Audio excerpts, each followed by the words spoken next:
자, 삼양 바이오팜 살펴보도록 하겠습니다. 자, 지금 오늘 분리 상장이 되어서요. 스타트부터 시작해서 29.89% 완전 뭐 장대 양봉 상한가 시가에서부터 시작해서 풀로 불기둥으로 그냥 뽑아놨습니다.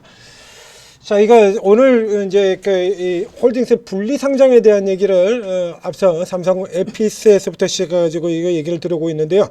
자, 이 케이스의 경우는 우리가 흔히 얘기하는 그 중복 상장, 분리 상장, 지분 가치를 높이기 위해서 더블 카운팅을 의도적으로 노리고 들어가는 그거하고는 사실은 조금 다릅니다. 이따가 뭐 지금 장대 양봉 상한가라 이게 아마 또 흔들리지 않을까요? 그대로 상한가 들어갈 거기 때문에 마감해서 한번 더 상한가 분석해서 또 나오게 될 텐데요.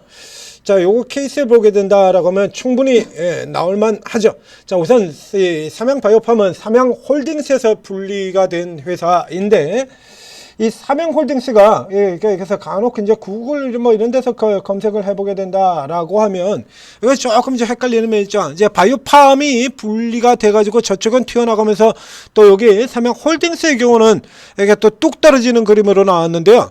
이거 이게 더블 카운팅이라는 이 부분 때문에 조금 이렇게 나왔는데, 요거는 사실은 삼양홀딩스는 그러니까 삼양바이오팜이 분리가 되었더라서 이게 따로 떨어질 만한 회사가 아닙니다. 자, 우선 저쪽에서부터 보면 이제 삼양 이러면 계속해서 우리가 굉장히 잘하는 기업 삼양식품하고, 그리고 이 삼양하고 좀 헷갈릴 수가 있는 분들이 아직도 많으신 것 같은데요. 자, 이 삼양식품은 라면 회사고요. 라면 회사요. 라면 만드는 불닭볶음면에 우리 삼양라면 하는, 그래서 삼양기업은 최근 뭐 이래가지고 두 회사 모두 이래가지고 이게 이렇게 해서 이렇게 기업 광고 이런 식으로 쓰면 되는데, 이게 엄밀히 다릅니다, 이거. 그래서 여기 같은 경우는 박정민이, 그리고 삼양식품은 이게 다른 거 이렇게 나오는 거 있죠. 삼양그룹의 경우에 이게 지금 이 삼양홀딩스 설탕 만드는 설탕의 삼양이에요. 설탕. 그러니까 라면의 삼양과 설탕의 삼양은 완전히 다른 회사고요. 이 중에서도 설탕의 삼양이 훨씬 더 오래된 회사입니다. 이 설탕의 이 삼양은 기업 100년 기업입니다. 회사 만들어진 지 100년이 된 회사예요. 그래서 이게 삼양이 상장도 먼저 되고 굉장히 오래돼 있고 그러죠.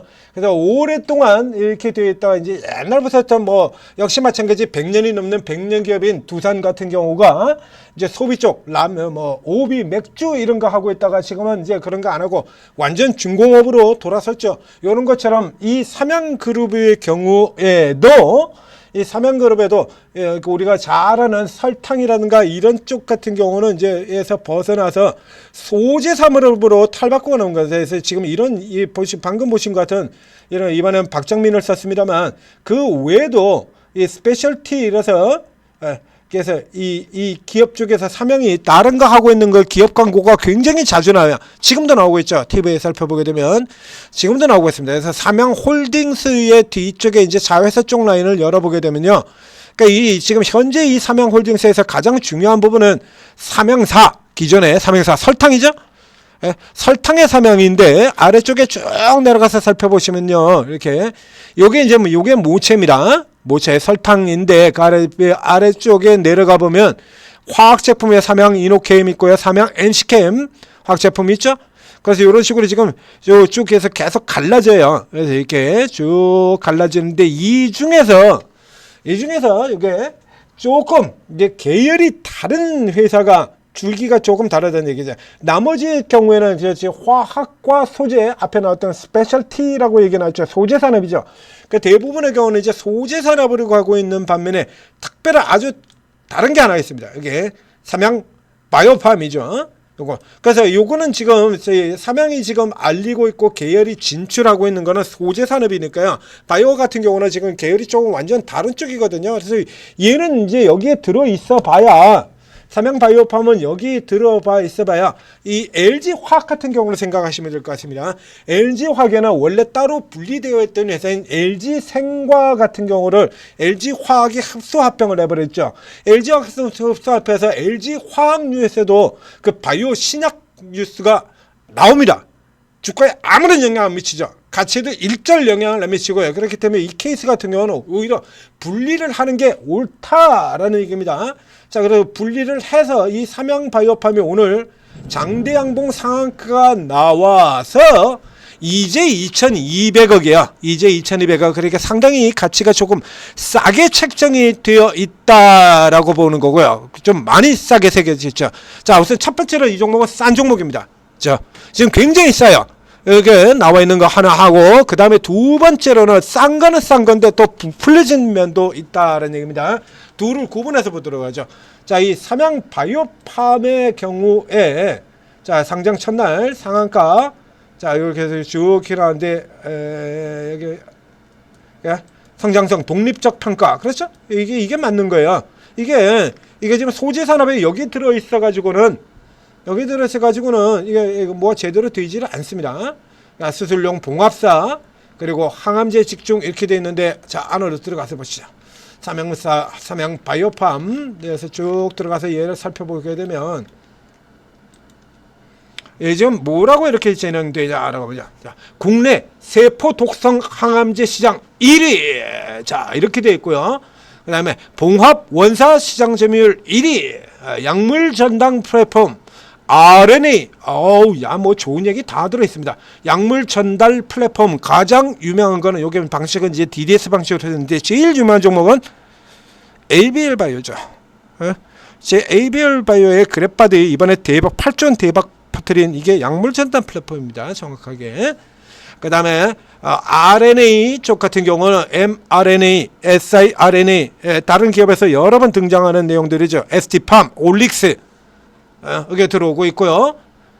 그 다음에 이제 원사 같은 경우에는 요거하고 종류가 조금 다릅니다. 메타바이오가 가장 먼저 눈에 띄는 거는 국내 세포 독성 항암제 시장 이름입니다. 요 케이스의 경우도 앞서서 제가 이 S바이오메딕스 같은 기업에서 요렇게 얘기를 하고 있다라는 거, 요거 S바이오메딕스에서 우리 나으리들이 요런 짓을 했다라고 했죠. 이거 S바이오메딕스 세상에 없는이라고 얘기를 했는데, 이거 알고 보면 우리가 알고 있는 거는 세상에 없는 온리 이 개념이지만 얘들이 한 얘기는 온리가 아니라 이보다 더 나은 건 사실상 베스트 인 클래스를 얘기를 한 거다라고 얘기를 했습니다.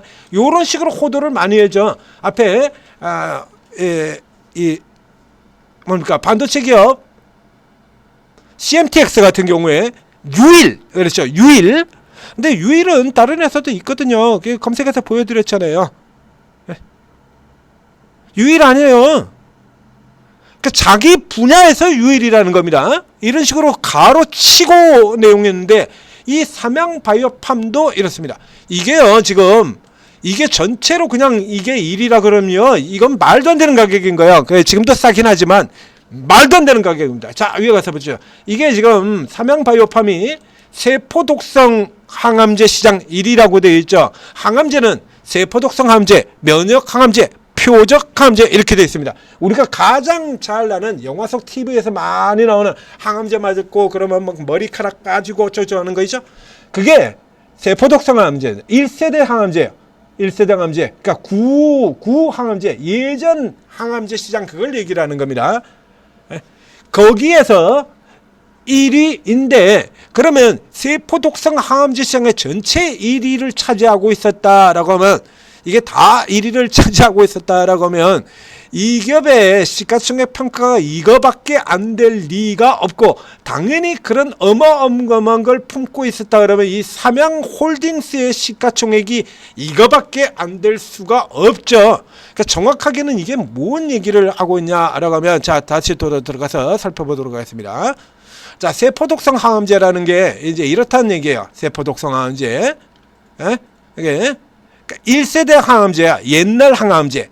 그래서 이런저런 주요 부작용들이 있는 1세대 항암제. 그래서 요걸 바꿔서 이제 면역 항암제, 표적 항암제 이걸 지금 바뀌고 있는 거죠. 이렇게 바뀌고 있는 건데요. 이 삼양바이오팜에 지금 제넥솔, 페메드 나오죠. 이거 이미 이거 5년 전 기사입니다. 5년 전 기사. 예전부터 1위를 차지하고 있었던 분야예요. 그래서 요거 이제 홀딩스에 있으면 이렇게 제대로 된 평가를 받기 어려우니까 똑 떼내버린 겁니다.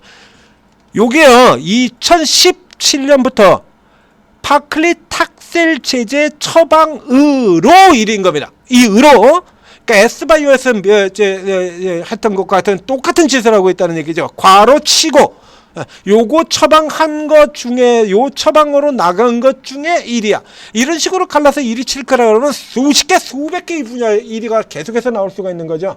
자, 요 처방 중에서는 요게 1위, 요 처방으로는 저게 1위, 저 처방으로는 저게 1위.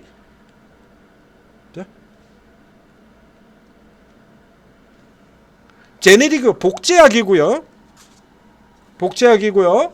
그렇기 때문에 이게 저렇게 가지고 세포독성 항암제 이렇게 돼 있는데 그게 무슨 우리가 흔히 아는 항암제로 막 이렇게 막 날리는 것 중에서 동일 선봉 중 시장 점유율 30%를 넘어 있다라는 얘기인 겁니다.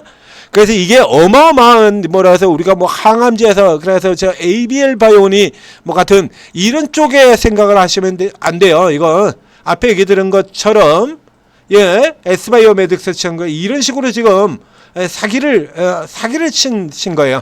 이거 그러니까 이게 싼 종목이긴 한데 어마어마하게 그렇게 싸가지고 근데 이게 이제 착각하게 만들기 딱 좋죠.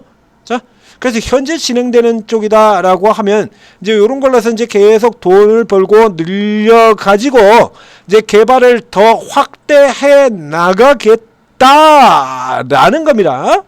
나가는 거. 그러니까 요즘 현재까지 있는 가치만으로도 얘가 이제 올라가지고 2,200억이 됐으니까 좌측에 이제 처음 분할되는 앞쪽에서는 1,000억대의 가격이었다는 거죠.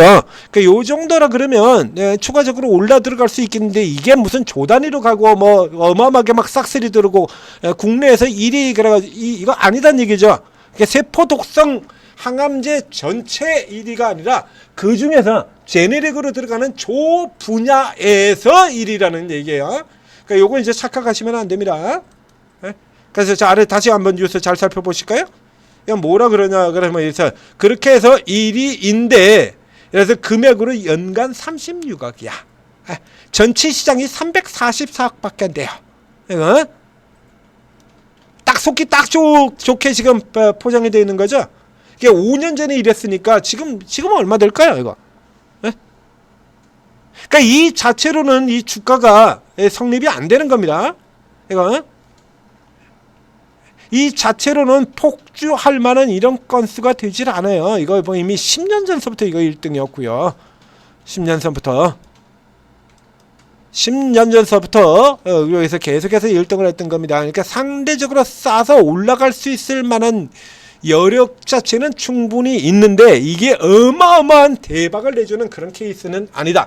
그래서 요거 이제 구분을 하셔야 되는 겁니다. 그리고 이제 이 삼양홀딩스 같은 경우에는 그래서 이 케이스의 경우는 이거 당연히 이 제약바이오는 분리를 시켜야 맞는 거예요. 그래서 이 케이스 같은 경우는 우리가 흔히 이 지금의 삼양홀딩스 같은 경우는 이건 뭐로 생각해야 되냐라면 앞서서 이제 자주 설명드렸던 것처럼 알짜 사업 주력 사업 자회사가 분리돼서 나갔을 때 사업자에서는 앞에서 설명드렸죠. 코스맥스는 분리됐을 때 코스맥스는 오르고 그다음 알짜 회사 나가서 더블 카운팅 돼 있던 코스맥스 코스맥스는 이렇게 분리되고 난 다음에 이렇게 올라요. 자, 이거 보시면 오르죠? 코스맥스는 지금 이런 것처럼 분리됐을 때 분리 상장된 첫날 시가가 저가고 이렇게 빵 치고 올라 들어왔습니다. 반면에 지주사인 여기는 이제 홀딩사라는 이름을 쓰지는 않습니다. 자, 지주사인 코스맥스 BTI의 경우는 분리 상장이 되고 난 다음에 이렇게 음봉으로 그냥 깨지죠. 그러니까 주력 자회사가 분리된 케이스가 아니에요. 삼양홀딩스 주력 자회사가 분리돼서 들어간 케이스가 아니라 계열이 삼양홀딩스는 소재 사업으로 갈 건데 그 소재 사업으로 들어가서 지금 같은 경우는 LG화학에서 LG화학 아래 LG 엔솔이 있고 이렇게 있지 않습니까? 거기서 LG생과 분리한 것 같은 거예요.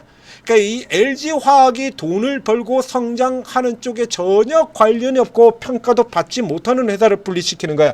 그래서 그 사업 분리로 해서 삼양홀딩스가 깨진다라는 것도 이거 역시 말이 안 되는 케이스가 되는 겁니다. 그래서 이 케이스 같은 경우는 삼양홀딩스 이거 올라 들어와야 맞는 거예요. 그래서 지금 같은 케이스라 그러면 이렇게 삼양 바이오팜이 치고 들어가서 상한가를 들어가는 케이스라 그러면 얘를 노리고 들어가는 게 이것이 옳은 선택이었다라는 결과가 되는 거죠. 자, 이렇게 삼양 바이오팜, 삼양올티스 두 개 구분해서 분석을 해드렸고요. 그래서 요 케이스 경우는 이제 삼양 바이오팜도 자체로 조금 더 내일도 노려볼만 합니다만, 이 케이스 같은 경우 이렇게 이 종목이 저가에서 들어온다라면 얘를 잡고 들어가는 것도 단기 공략의 한 방법이 되겠다. 자, 이렇게 두 종목 묶어서 설명을 드렸습니다. 자, 이제 투자TV 구독, 좋아요 자, 눌러주시고, 그리고 지금 오늘 종목별로 난장판이 되어 있죠. D&D 파마텍은 쭉 올라 들어가고, 펩트론은 급락을 하고, D&D 파마텍 6에서 눌리고, 펩트론 반대에서 또 밑에서 따라붙어 올라 들어오고, 방산주도 개박살 났다가 꼬리 달고 들어오고 생쇼를 하고 있죠. 지금 시장 복잡합니다. 자, 요런 시장에서는 자, 이런 흐름들을 잘 알고 따라 맞춰줄 만한 경험이 풍부한 전문가들의 도움을 받는 게 여러분들이 방향 잡고 거래하시는 데 유리하겠죠. 자, 오르고 들어오셔서 최고 전문가들 도움 받으시고 성공 투자하시기 바랍니다.